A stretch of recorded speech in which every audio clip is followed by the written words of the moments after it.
幾百名菲律賓人星期一喺中國駐馬尼拉大使館外集會，抗議中國喺南中國海嘅領土主張。星期一係菲律賓嘅國家英雄日，幾百人聚集喺中國駐馬尼拉大使館外面，抗議中國喺南中國海嘅領土聲索。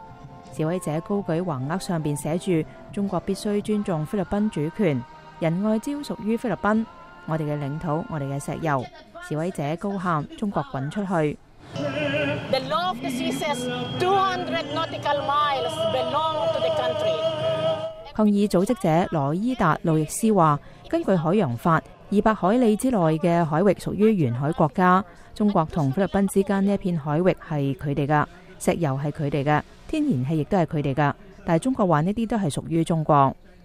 This year, before the end of the year, the tribunal will decide on jurisdiction.